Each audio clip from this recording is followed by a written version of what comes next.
Good morning. Please stand and join us in singing our gathering song, We Gather Here. One, two, 1, 2, 3, 4. We gather here to come together, to raise our voices in harmony. We gather here to pray together, to create the world we know is meant to be. We gather here. We gather here. To create the world we know is meant to be. We gather here to come together, to celebrate love and joy and unity.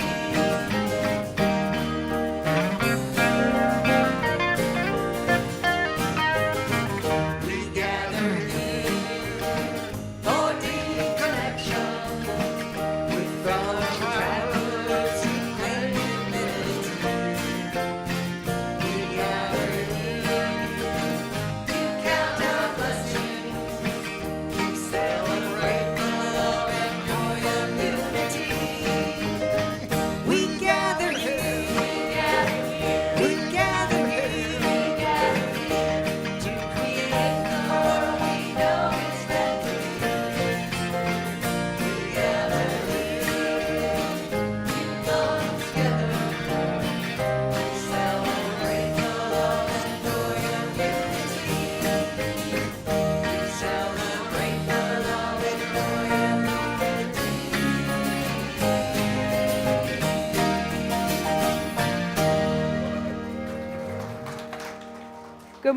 Good morning, and welcome to Unity of Stewart.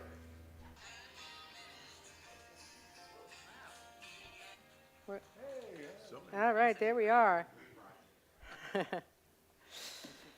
Welcome to all who are in the room and to all who are watching on YouTube and Facebook. And on Facebook, we have Allison and Susan and Linda and Rogelio. And good morning to you all. Glad you're here. And to all who are on Facebook, let's see, Lana and Pam and Ann and Tony and Irma and Sylvia and Brenda. And we also, of course, have with us our Joyful Noise Band and Choir. Our special music today features Mike Taylor. And welcome to first-timers in the room. If you are a first-timer in the sanctuary and you feel comfortable in doing so, we invite you to raise your hand so that Rose or Peter can give you a welcome packet. Anybody here today for the first time who would like a welcome packet? You got it. Awesome. All right. And in that welcome packet, there's a form. If you fill it out and take it back to the welcome podium, Kevin will give you a gift, and you can indicate whether you'd like to receive our newsletter. And there is also a prayer request form, intention form in there. If you'd like to, do you have a prayer request, a joy, a challenge, anything at all, you can put that on that form and bring it to our prayer box, which is in the foyer, and our prayer chaplains will hold you in prayer here. There's also a brochure in there that tells you a little bit about our Unity community and the larger Unity community. So we invite you to peruse all of that. If you haven't raised your hand and you are new today, or if you just simply want a welcome packet, we invite you to take a welcome packet on your way out, especially if you'd like to share it with a friend and have them come and join us on a Sunday. For those that are online, if you would like us to mail you a welcome packet, we would be delighted to do that. You can email us at admin@unityofstewart.org with your name and address, and we'll send you a welcome packet forthwith. Forthwith. Do you like that word? Forthwith. All right, we do have some goodies in the kitchen today. Cheese and crackers, some cookies, some fruit, some good stuff. So if you'd like to join us for a bite to snack on after service, we invite you to join us for that. Most importantly, we'd like everyone to know that Unity of Stewart is a welcoming, affirming, practical path of spirituality. Everyone is welcome here. There are no exceptions. So we'd like you to be welcome and to know that you honor us with your presence. So thank you for being here. There are our boardies, our board of directors, including our new directors. And they are Tom Taylor and Don Rao. You'll be seeing them dedicated as we dedicate the whole board very soon.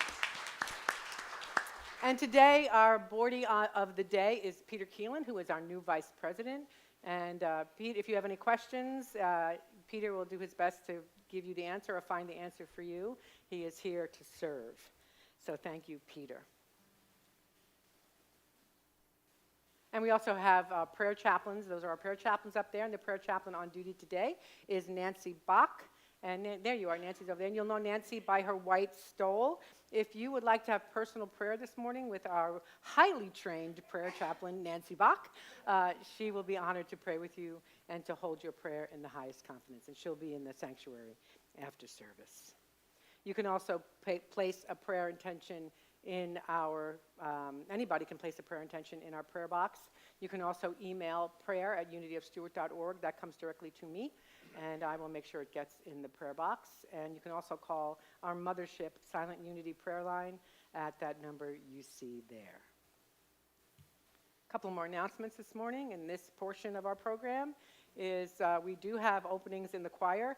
And if you would like to be in the Easter choir, does anybody know when Easter is? 420.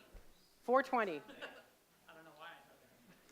April 20th is Easter Sunday. And if you would like to sing just in the Easter choir, you can sign up, write Easter choir next to your name, and Doreen, our co-music director, will be happy to call you and get you set up for that. And anyway, you can just come and join the choir anytime you like. And coming up, speaking of music, is the Coffee House Concert on Friday, March 28th. I said last week, and I'll say it again this week, we had a wonderful, and I mean, they're always wonderful, but this one, it peaked. It was really super duper wonderful in February. So you have a hard act to follow yourselves. Yeah. And so, but I'm sure they will level it up for March 28th. Doors open at 6:30, music at 7. And there is some goodies in the kitchen, and that is a $10 love offering. I have a few hints. All right, let's hear it. So if you ain't got love, it might be because things have changed. And that would cause a bridge over troubled waters. And that could be due to stinking thinking. But if you're running on faith, a new day's going to come. All right. Is it going to be in that order? These are all titles of songs. In that order, and I left a few things out just so you can come and enjoy. All right. That's Friday, March 28th. And, of course, we are continuing to speak about our gala that is coming up on April 12th. And there are lots of ways for you to help. We still, I think, maybe have a few items left on our gift registry, but maybe not. And but there's a QR code out in the lobby. You can also, Laurie Michaud, who is the captain of our gala team, is going to be out at the desk that you see there to answer any questions you might have, to sell tickets, and she can, about the decorating help that we need. I think I have a... Yes, so decorating help. You don't have to memorize all those. There's a handout, but there's a variety of times that we can help with decorating and beautifying our sanctuary. And so we invite you to look at that and sign up or text Lori on the sheet that's out there, that handout. And she can also help you with all of that after service. There's another thing. No, not yet. We have sponsorship tickets available. If you are finding it difficult to budget a ticket for the gala, we do have several tickets that people have sponsored. So if you're having an issue with your budget and you would like to have a ticket given to you, we can make that happen. So please see May in the office if you'd like to claim a sponsorship ticket. She told me how many we have, but I can't remember the exact number now, but it's more than 5.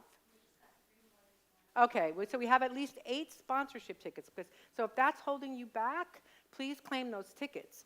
And if you have like some amount of money to spend, we have another congregant who is donating $50 per ticket up until a couple of $100.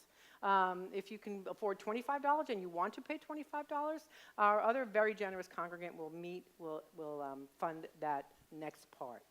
And if you have bought a ticket already, because I've been forgetting to announce the sponsorships, if you have bought a ticket already and it has been a crunch for you, claim one of those sponsorships and we'll refund your money. And you can see May in the office for that. I think that's it. Lori? Okay. Sponsorships are available, everything's available, and for your help, and thank you. And also, thank you to Joan and Russ Swinehart and Don Rowell. Joan and Russ donated that beautiful new dishwasher in the kitchen. And Russ and Don installed it. And so thank you. That was Thank fun. you to Joan and Russ and to Don. It works. It works.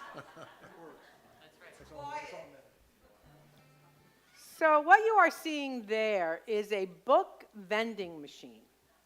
And that is a book vending machine has been put in every single public school in Martin County. And so that has been, is the word sponsored? It's a program, but by the Education Foundation in Martin County. That's a program that they fund.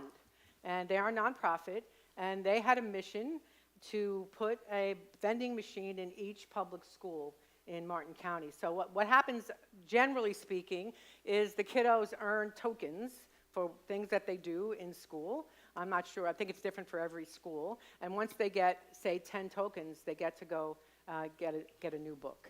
Awesome. And so that's good news for Martin County.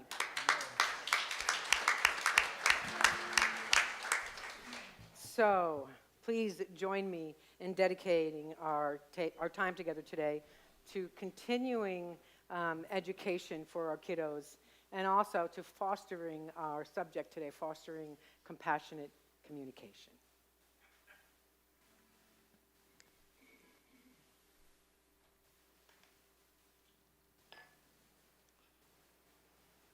Take a deep breath with me, if you will.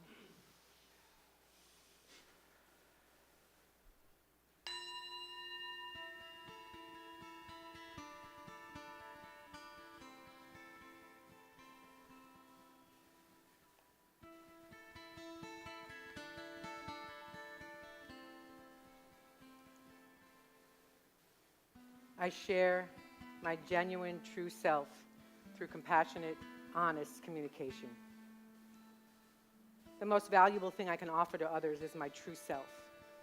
And by communicating with sincerity and care, I build genuine and meaningful connections. I speak my truth with kindness. If I am on the phone with someone but feel distracted because I have other responsibilities, I gently let them know I need to step away. If I make a mistake, I take responsibility for it. If I care for someone, I openly express it. And if I find myself in a disagreement, I address it directly with the person rather than discussing it with others. I am supported with divine wisdom and compassion in my commitment to honest, authentic, and compassionate communication. Knowing that I am part of the whole, I strive to bring my best self to every interaction. My best self is rooted in sharing the truth of who I am, openly and without pretense. And let's take a deep breath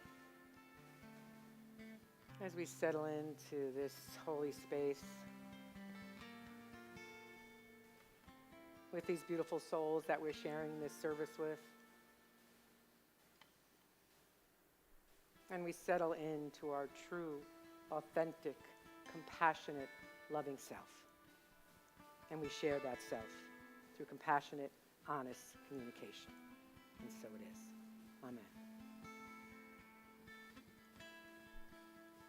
And let's affirm our affirmation together. I share my genuine self through compassionate communication. And let's breathe that in and anchoring that affirmation as deeply as we are able. As we affirm one more time together. I share my genuine self through compassionate communication. And so it is. Amen. Before we sing our meditation song, I want to just mention that Doreen is going to be leading the meditation today with her vibrational voyage instruments. And she's also conducting vibrational voyages on what day? Friday at 7 and Saturday at 5:30. If you'd like to know what it looks like to be in a group, in a small group, relaxing, lounging for a vibrational voyage, see Doreen after the service, and she'll be happy to hook you up. Let's sing. 1, 2, 3, 4.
And so I invite you now, if you feel comfortable, to close your eyes and focus on your breath as you take in these sounds and vibrations to bring you into a deep state of relaxation. Just open yourself up and allow the sounds to flow through you.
And as we have co-created this sacred space, as we have allowed these vibrations to move in and through us, bringing us to a spiritual rest and also to higher consciousness, I invite us to bring into our awareness all of those who are on our prayer list here at Unity of Stewart, and all of those that are in our minds and hearts this morning, seeing each one uplifted in the vibration of love and harmony. And if you'd like to speak their names out into this holy space, please do that now.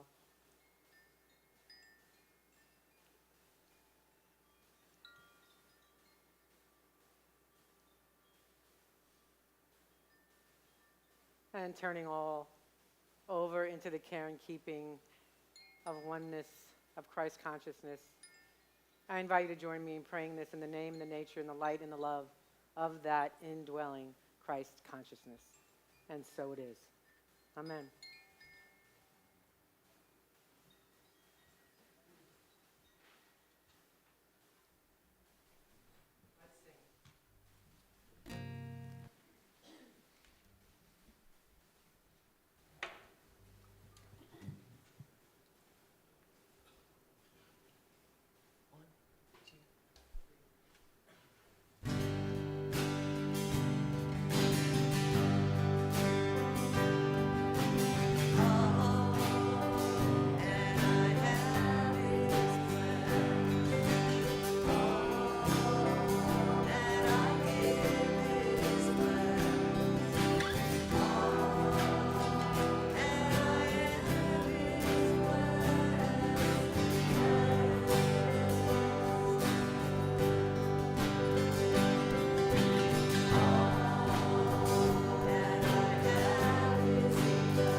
This is a song by Harold Payne called Share the Dream, featuring Mike Taylor.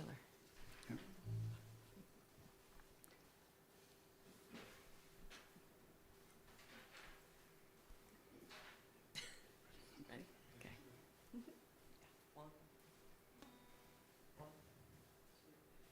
One, two, three, four.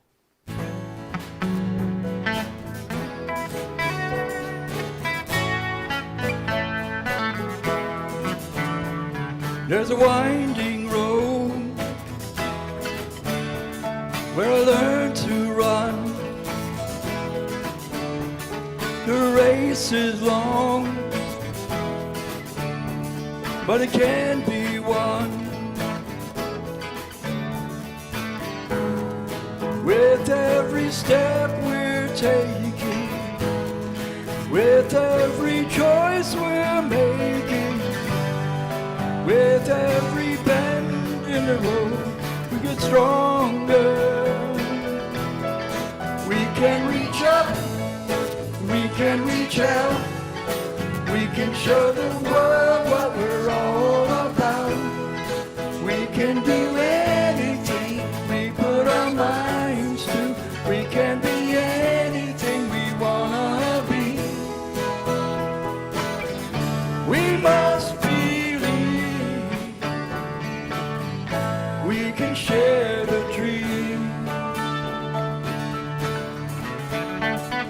There's a dead end stream where I used to play, but I found my wings. I can fly away. Below the streetlight fading, ahead is my future waiting. Beyond the doubts and the fears, I can see it.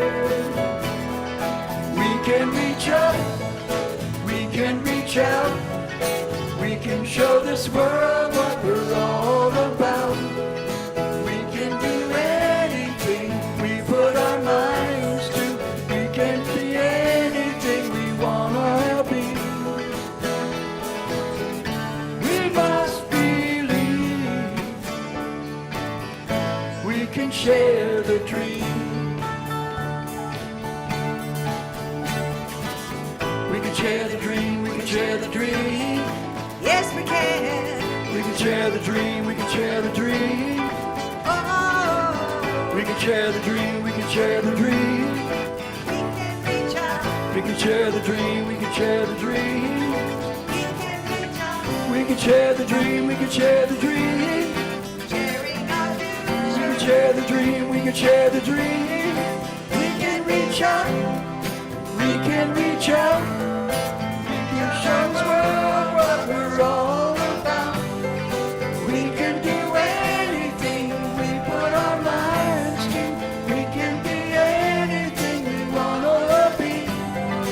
We can reach out, we can reach out and show the world what we're all about. We can do anything we put our minds to. We can be anything we wanna be. We must believe we can share the dream. We can reach out.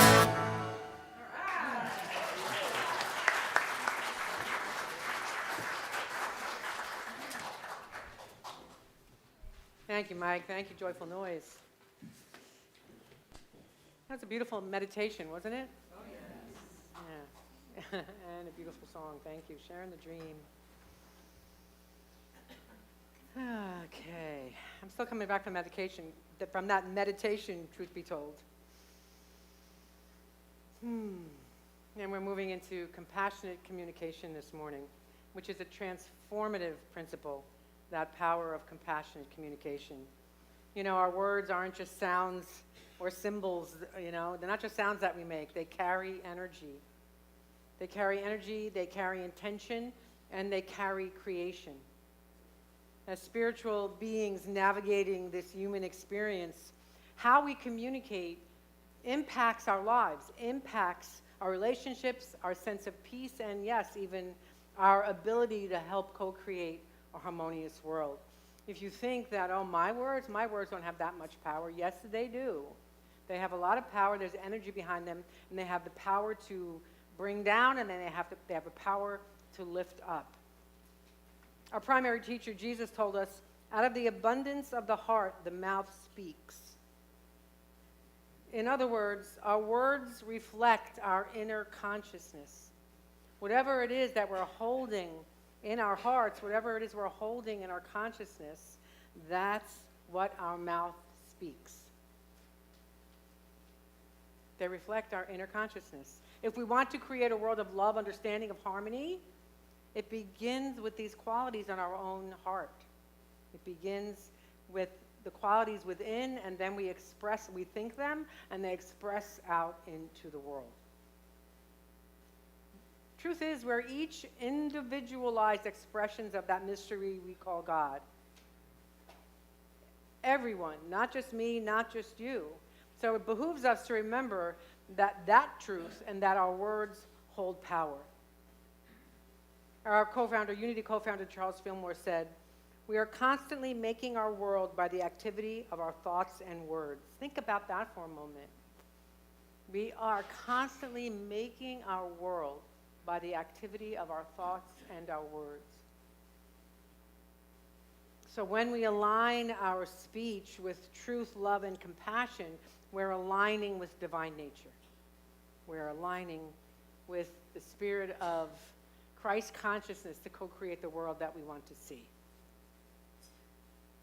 So compassionate communication isn't just a tool for better relationships, but it aligns us. What is this? Infinity? Right. So it's like this infinity loop that we're in. Begins with our words, does it begin with our thoughts, does it begin with our hearts, does it begin with a peaceful world? It all is in a flow, in a loop. So it doesn't begin or end. We need to remember who we are and project that out into the world. Ralph Waldo Emerson once said, "What lies behind us and what lies before us are tiny matters compared to what lies within us." So what lies within us? For sure, divine presence lies within us and all around us. Each of us carries that. And if each of us carry it, then the people we're having difficulty with, especially having difficulty communicating with, it lies within them too. So when we remember that, spiritual principles, compassionate language, loving kindness follows from that memory, from that knowing that the divine presence is in each one of us. When we remember that there's no separation between us and others, we shift from judgment to connection, from criticism to understanding, and from blame to healing. So if there's somebody that you're judging, criticizing, blaming right now, just know that. Just know that, and we'll have some tools to kind of turn that around. Jesus was a role model for compassionate communication throughout his ministry. He often crossed social and cultural boundaries to reach people. And he was a disruptor, that Jesus, to reach people in meaningful ways. In the story of the woman at the well, he speaks with this woman who's a Samaritan woman. Now, this was something unheard of at the time for a Jew to engage with a Samaritan. Samaritans and Jews typically avoided each other because of religious and cultural traditions. There was a deep-seated animosity around those cultural and religious differences. And so Jews rarely spoke to Samaritans, and men rarely spoke to women when they were alone or in company. Yet, Jesus approaches this woman at the well and asks for a cup of water, and that opens the door for a deeper conversation. Now, this woman has some stuff going on. She had been, according to Scripture, according to the Christian Scripture, according to the story, she had been married 5 times and was currently living with someone in sin. And Jesus knew this because Jesus is Jesus. And when she offers him water, he offers her what he called living water. And what is living water? Living water in Unity Metaphysics is a spiritual consciousness. It's that Christ consciousness. When we imbibe, when we drink that living water of Christ consciousness, we're connected and we are more at peace. And we live more into what we say are our values, right? Because we all have values, right? I think most of us, especially in this room and within the sound of my voice, we have moral values. We have a desire to live in integrity, right? To walk the talk and to live in a way that is loving and kind and serving the world. So he invites her to drink of the living water, and he acknowledges her past without condemnation, without shaming her. And this invites her to see herself in a new light. So she sees herself in that new light, and she recognizes him as the Messiah, and she goes and spreads the word. Now we have Jesus and the woman caught in adultery. Now, I wasn't going to say this, but I'm going to say it anyway. So notice it's only the woman caught in adultery. That's all I'm going to say about it. So in this story, religious leaders bring a woman caught in adultery before Jesus. Now, They don't really care about the woman. They want to attempt to entrap Jesus into either, so this is on a Sunday. They want him to enforce the law of Moses or contradict it. So instead of responding immediately, Jesus pauses, kneels, and Scripture says he writes in the dirt. Nobody knows what he's doing in the dirt, but what we do know, what we think is that he might just be using that time to reflect. Then he speaks this simple and profound truth. We've all heard this in our lives. Let the one who is without sin throw the first stone. And so what happens? One by one, the accusers leave. And Jesus turns to the woman, and rather than condemning her, he offers her grace. He says, I don't condemn you either. Now go and leave this life behind. Live according to spiritual principle. So his words demonstrate both compassion and wisdom, not punishing or shaming, but invites her into transformation. Now this last story. Zacchaeus was a tax collector, and he was a wealthy man, and he was seen as untrustworthy and corrupt because he was working for the Roman authorities at the expense of his own people. Yet, the story goes, despite his wealth, something in him was calling him to know more about Jesus. So when Jesus passes through Jericho, where Zacchaeus is, Zacchaeus climbs a tree just to catch a glimpse of Jesus. And Jesus sees him and calls him by name and says, come down, I must stay at your house today.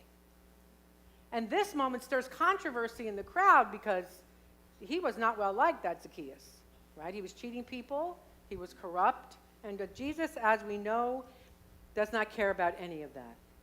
He does not care about any of that. And his act of kindness sparks an immediate change in Zacchaeus. And Zacchaeus vows to give half his wealth to the poor and to repay anyone he has wronged 4 times over. So all of these stories, whether they are of absolute truth or not, whether they actually happened or not, are true. Because when we, like it happened for me during Doreen's meditation, and once I'm able to drop my shoulders, move out of the activity and the chaos in my mind, and drop into my heart space, drop into Christ consciousness, I'm peaceful and all is well. And that's essentially what all these stories are telling us. When we connect with the Christ consciousness, because that's what Jesus represents in Scripture. He represents that consciousness of oneness, that consciousness of knowing who we are, and then acting from that.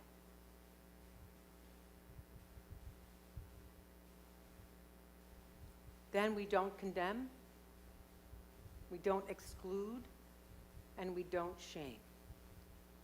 What happens, just like Jesus will listen, will speak with kindness, and that ultimately calls forth the highest in each person. And here's a caveat to that. Even in that moment, when we're practicing this principle, and we are not calling forth, the highest in that person is not coming forth, doesn't really matter to me at the time.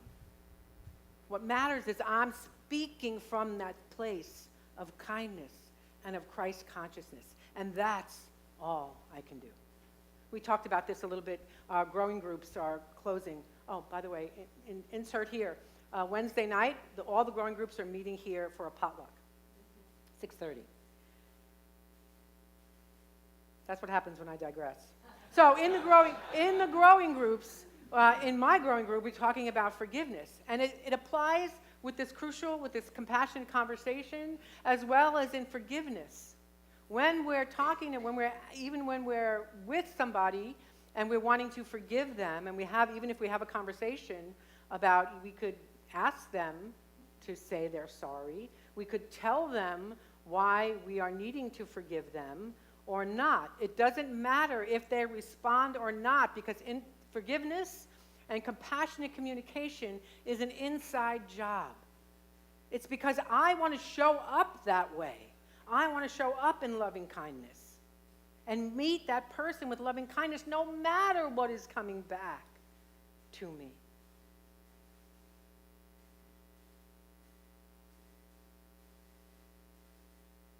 So think about for a moment how different speech creates different kinds of results. I invite you to think about the majority of time in your daily life. Think about your daily life and what happens there. What happens in your family, in your work, in your casual contact with people, even seeing people without communicating with them in your world. Through your thoughts and your words, affirm the divinity in others the majority of the time. I just know that. I'm not expecting everybody to be Jesus now, but I'll hold the space for that. Do your words affirm the divinity in others? Do they uplift, encourage, and heal, or do they create division, fear, and judgment?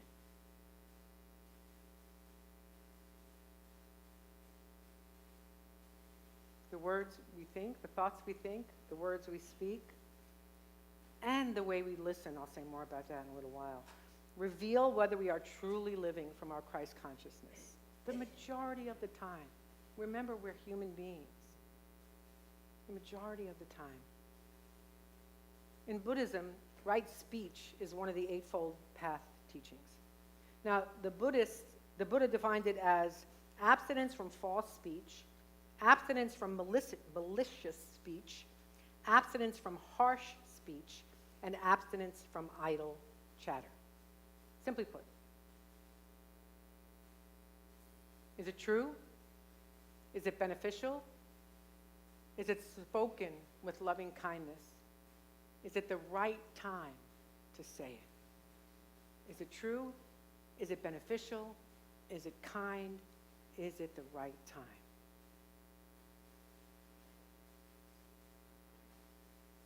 Modern psychology and neuroscience confirm what spiritual teachings have long said: words hold immense power. Studies show that words can either trigger stress responses, fight or flight, or activate relaxation and connection. What would you rather do with your words? I know what I'd rather do. Trust and connection. Because when we use harsh or accusatory words, the listener's brain reacts with defensiveness. They think they're being threatened. Right? You know what this feels like, right? Somebody says something to you. I know what happens to me. Immediately, I want to defend myself, right? Somebody accuses me of something. I want to say all the reasons why that's not true. That's what harsh words do. So here's the tool for that when somebody's coming at you with harsh words is don't say anything. Feel the feeling. Ooh, this feeling is not good. I don't like this. I'm not going to go on the offense and attack right back. I'm going to breathe. And what I do is I go apart for a while. I do not engage. I'll even say these words. I'm feeling really defensive right now. I'm going to go apart for a while and breathe. And I'll come back and discuss this more when I'm not feeling defensive. All right? We can do that. We can respond rather than react. Not to say any of this is easy, but it really helps us. It helps us to live into the people that we want to be. I can bet that every single one of us can remember a time when someone said words that deeply wounded us. And we can remember a time when somebody's words lifted us up.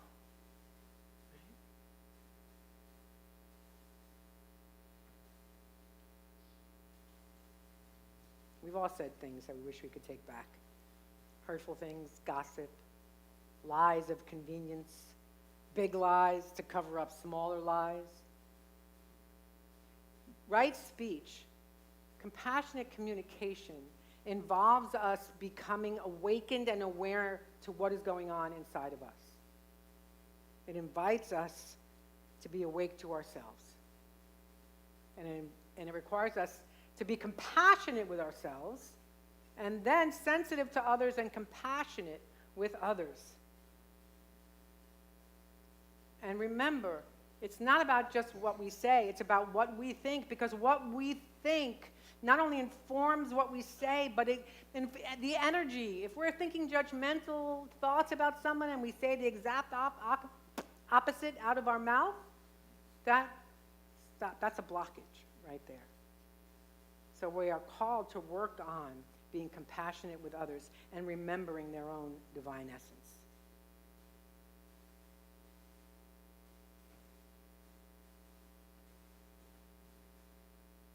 Here's the listening part. This is from Buddhism as well. It's called right listening, and this is a quote directly from the Buddhist Beth Roth that I found in Tricycle magazine.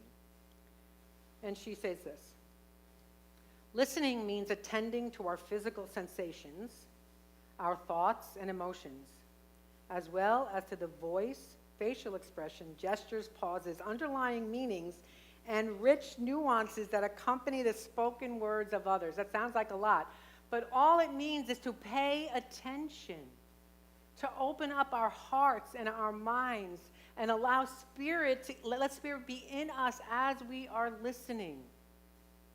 And when we don't understand, we ask for clarity. When you said that, I didn't quite understand that. Could you explain that in different terms? Right? And here's the other thing that came from our growing groups. If somebody says something that triggers you, you can say this: when you said that, I thought you meant this. Can you clarify? I put on this outfit, and somebody says to me, oh, I thought you were going to wear that other outfit, that black outfit. What I could hear is, what? I don't look good in this one? Right? And so what is ours to do then at that point is to say, what do you mean by that? Could you clarify what you mean by that statement? Oh, that's a good way to stop building resentments, right? Asking for clarification. She goes on. This type of listening is what Zen master Thich Nhat Hanh calls deep listening, and the physician Rachel Naomi Remen calls it generous listening. Joan Halifax, a Buddhist teacher, calls it listening from the heart. The Quakers call it devout listening. This is both a skill and a way of being. So 15 years ago, thereabouts, I took a training called The Power of Nonviolent Communication. Everybody hear that? Power of Nonviolent Communication? Here's some of what I learned there. So nonviolent communication, also called compassionate communication, teaches us to communicate in a way that fosters connection rather than conflict. And so it's about observing rather than judging. Speak from what is observed rather than interpreting what's happening. Instead of, you're always ignoring me, say, I noticed that when I spoke, you didn't respond. Everybody know what kitchen sinking is? When you're having an argument with somebody, you throw in everything but the kitchen sink. Right? We don't want to do that. We want to stick to what's happening in the moment. So we want to not say always and never. We want to stay in this now moment. So we express our feelings honestly, saying, this is a feeling. I feel. Instead of, you make me feel. Right? It sometimes feels that way, right? We will have a feeling when somebody says something to us that we're not thrilled about. Always remember, we are in charge of our feelings. We are in charge of our feelings. So rather than saying, you make me so angry, you could say, I feel frustrated when I'm interrupted. Always keeping the I. We're always talking about ourselves rather than you do this, you do that, you make me feel this. Identifying needs. So I've talked about this recently. There's always some sort of need underneath what people are saying to us. There's some sort of need that is trying to get fulfilled, right? So if somebody says to you, you make me angry, that need is for peace, That need is for connection. That need is for wanting you to approve of them. There's always a need underneath what people say to us.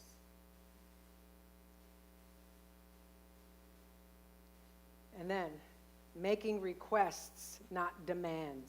The interesting thing about this is I went to NBC, I did that training when my 21-year-old daughter was young.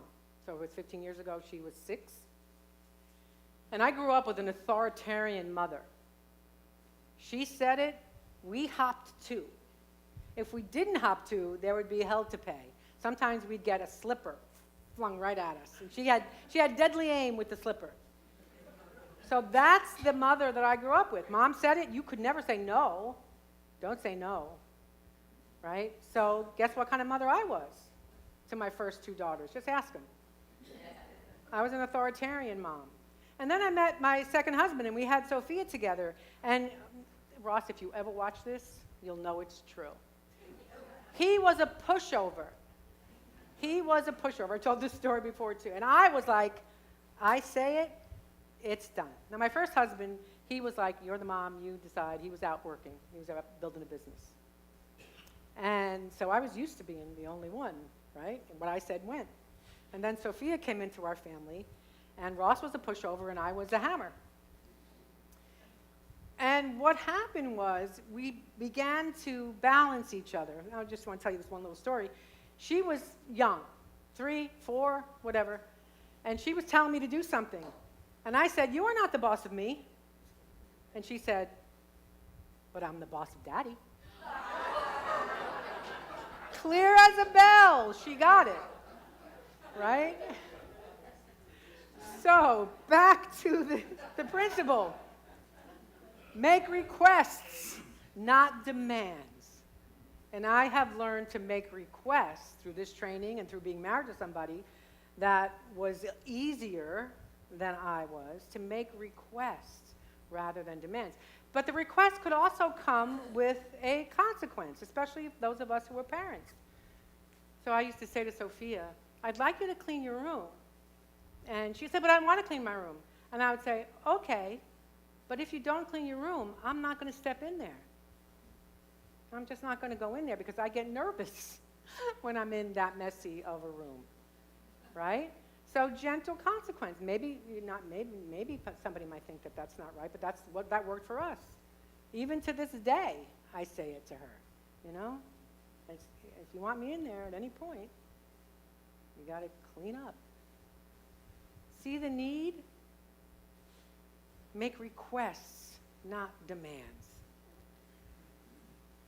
So here's another example of that. Instead of, you never listen to me, say, I feel unheard when I try to share my thoughts. Would you be willing to listen and reflect back what you hear? Now, that might not always work, but it's not going to harm anything to try. Speaking from that place of higher consciousness, of loving higher consciousness, it shifts energy.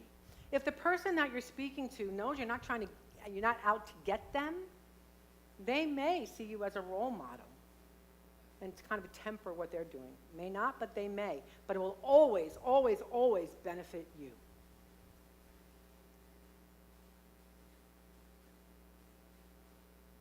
Here's the other important thing about listening.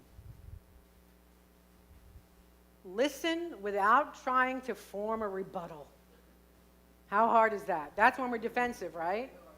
You see if you can stay in it without needing to defend. It's so powerful to do that.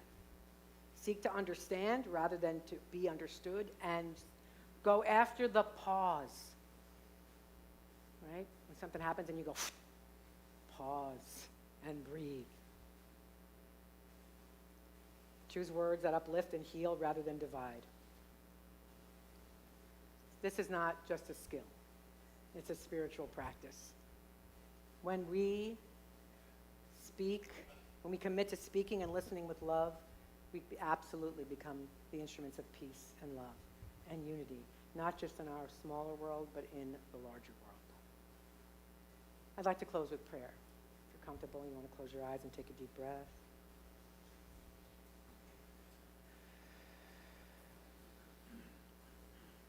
Infinite Spirit, today my words are guided. They are filled with love, understanding, and wisdom. My speech is a blessing. My listening, a healing presence. And my heart open to truth. I affirm that every interaction is an opportunity to express the divine love in, through, and as me. I claim this for each and every one of us. And so it is. Namaste.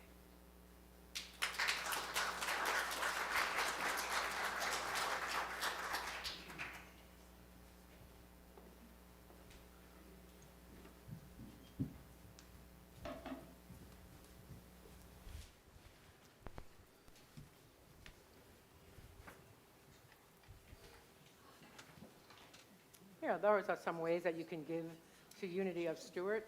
You can look at the top of our Facebook page and see a pinned post with all the ways to give to Unity of Stewart if you're online, and all the ways you could give here as well, or instead of putting money in the basket as it comes around. So thank you for your gifts, for your love offerings, for your tithes. And I just want to say one word about our gala. Now, this is our biggest fundraiser of the year. It's essentially our only big fundraiser, and this will be the third year. And so thank you for supporting the gala in whatever way that you are supporting it, knowing that it is our fundraiser, and it helps us make a budget, keep a budget, and it helps us thrive, and so that we continue doing this work that we do here. So thank you for that.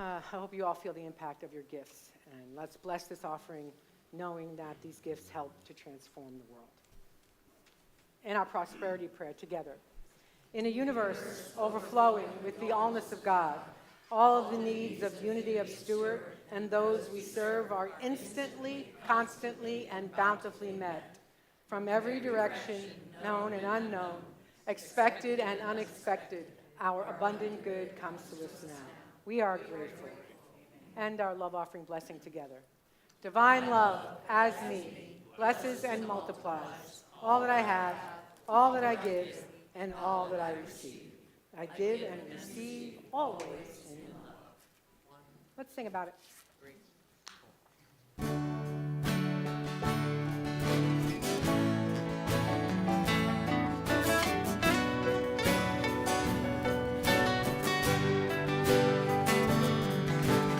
We all give our gratitude.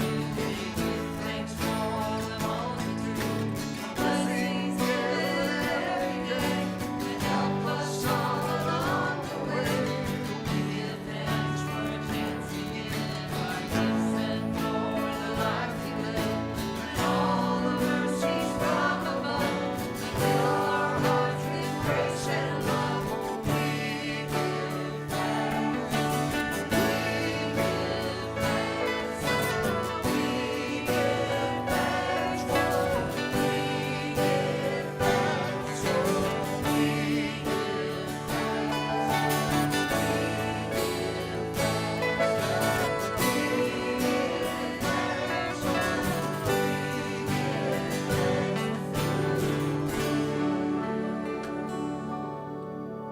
Thank you, everybody.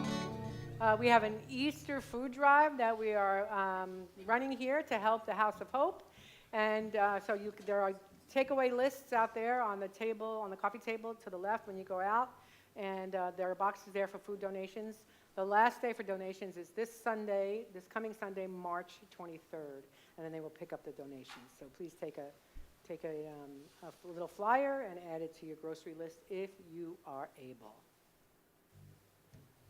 And there are ongoing opportunities to serve our community on our hospitality team, our usher team, and welcome team. We invite you to step into a role that not only welcomes others with warmth and kindness, but creates a lasting impact by helping people feel at home in our spiritual community. One more, I do believe. So I'm going to be gone, I'll be here on the Sunday, March 23rd, and then I'll be gone for 2 Sundays. I'm going to see my daughter in Germany and doing a couple of other sightseeing side trips. And since we don't have somebody in the office now during the week, on Tuesdays, Wednesdays, and Thursdays. It's an opportunity for folks to volunteer. It's 3 hours on Tuesdays, Wednesdays, and Thursdays, all of those dates. There is a sign-up sheet out there that I think is pretty clear. If you have any time on any of those dates, even for a couple of hours or 1 hour, if you go look at the sign-up sheet and sign up to help, so I can breathe when I'm on vacation. Thank you, everybody. Thank you. All right, we have some kiddos out there. 1, 2, 3.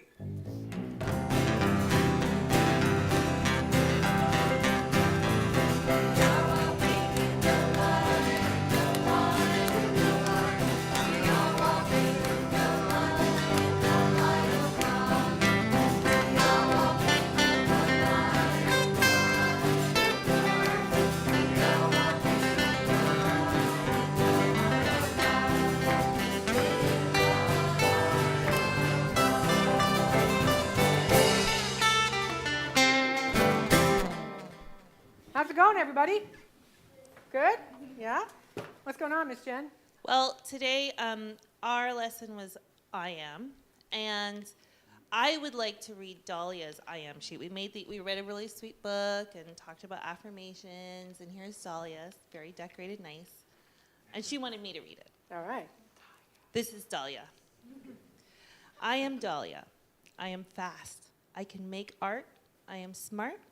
I love animals, and I am bright. All right. Thank you, Dahlia. Amen. That's true. That's true. Anything else, Jen? Not too much. No fundraiser coming up yet? No fundraisers Okay. coming up. Yep. All right, great. All right, let's stand and bless our kiddos. 3, 4.